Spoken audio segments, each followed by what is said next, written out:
नमस्कार मित्रों, नवी पहल यूट्यूब चैनल पर आप सब मित्रों हार्दिक स्वागत है। मित्रों, आजना विडियो में આપણે સીસી ભરતી અંગે ચર્ચા કરવાના છે, કારણ કે સીસીની પ્રિલિમ્સ પરીક્ષાનું જે પરિણામ જાહેર થયું, બરાબર, એટલે કે મેન્સ પરીક્ષા માટેની જે 7 ગણા ઉમેદવારોની યાદી જાહેર કરવામાં આવી છે, તેમાં કેટેગરી વાઇઝ ઉમેદવારોને સામેલ કરવામાં નથી આવી। એટલે કે આ જે યાદી છે એ કેટેગરી વાઇઝ જાહેર કરવામાં નથી આવી। પરિણામે ઘણા બધા ઉમેદવારોને અસંતોષ થયો છે અને એમના કારણે આપણને અમુક આંદોલન પર થતા જોવા મળે છે, પરંતુ આ આંદોલનને લઈને કોઈ જ પ્રકારનો હકારાત્મક નિર્ણય તંત્ર દ્વારા લેવામાં નથી આવ્યો।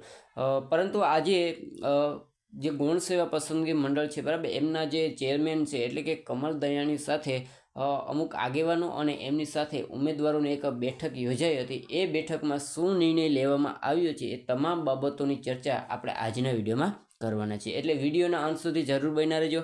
અને હજુ તમે લાઇક ના કરી તો ફટાફટ લાઇક કરી દો, ચેનલ પર નવા હોવ તો ફટાફટ ચેનલને સબસ્ક્રાઈબ પણ કરી દો। તો મિત્રો, આજના વિડીયોમાં આપણે આ જે બેઠક યોજવામાં આવી હતી, બરાબર, એ બેઠકમાં શું નિર્ણય લેવામાં આવ્યો, કમલ દયાની સાહેબ એટલે કે ગૌણ સેવા પસંદગી મંડળના જે ચેરમેન છે, બરાબર, એમના દ્વારા શું કહેવામાં આવ્યું, અને અંતે વાત કરીએ તો જીપીએસસી મુજબ યાદી જાહેર કરવામાં આવશે કે નહીં, એટલે કે જે 7 ગણા ઉમેદવારોની કેટેગરી વાઇઝ યાદી જાહેર ફરી કરવામાં આવશે કે નહીં, ત્યારબાદ જોઈએ તો ફરી આંદોલન જોવા મળી શકે કે નહીં, આ તમામ બાબતો લક્ષે આપણે આજના વિડીયોમાં ચર્ચા કરવાના છે, એટલે વિડીયોના અંત સુધી જરૂર બન્યા રહેજો। અને હજુ તમે લાઇક નહીં તો ફટાફટ લાઇક કરી દો, ચેનલ ઉપર નવા હોવ તો ફટાફટ ચેનલને સબસ્ક્રાઈબ પણ કરી દો। તો ચાલો મિત્રો, સૌપ્રથમ આપણે બેઠકમાં શું નિર્ણય લેવામાં આવ્યો એની ચર્ચા કરીએ।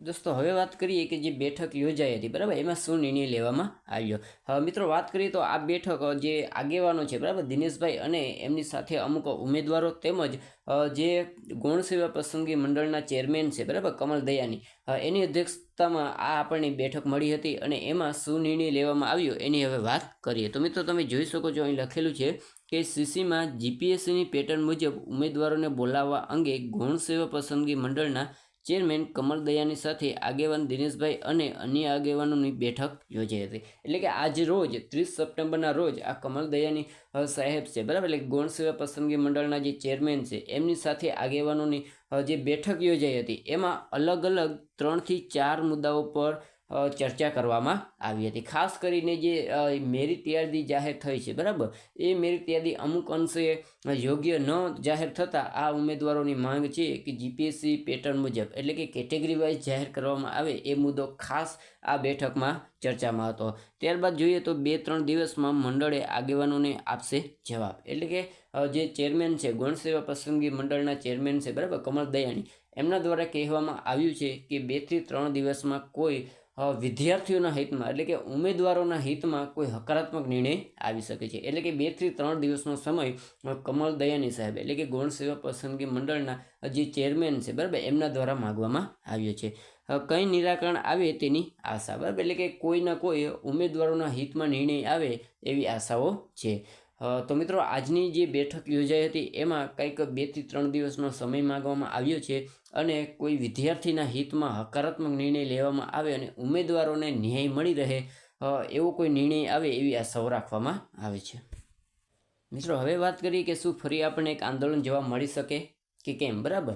તો આજે જે ગૌણ સેવા પસંદગી મંડળની જે ચેરમેન સાથેની બેઠક હતી, બરાબર, એમાં જે ઉમેદવારો હતા એ ઉમેદવારો દ્વારા કહેવામાં આવ્યું છે કે જો 2 થી 3 દિવસમાં ગૌણ સેવા પસંદગી મંડળ દ્વારા કોઈ જ હકારાત્મક નિર્ણય ઉમેદવારોના હિતમાં લેવામાં નથી આવતો તો અંતે દરેક ઉમેદવારો આંદોલનના માર્ગે ચાલવા પણ તૈયાર છે। એટલે ફરી આપણને 2 થી 3 દિવસમાં જો કોઈ જ પ્રકારનો કમલ દયાની સાહેબ દ્વારા હકારાત્મક નિર્ણય લેવામાં આવતો નથી તો ફરી ઉમેદવારો દ્વારા આપણને એક ફરી આંદોલન થતું જોવા મળી શકે છે। તો મિત્રો, આજના વિડીયોમાં બસ આટલી જ અપડેટ। હવે નવા વિડીયોમાં નવી અપડેટ સાથે મળીશું। આશા રાખું છું કે અપડેટ તમને ગમી હશે। જો અપડેટ ગમી તો ફટાફટ લાઇક કરી દો, ચેનલ ઉપર નવા હોવ તો ફટાફટ ચેનલને સબસ્ક્રાઈબ પણ કરી દો।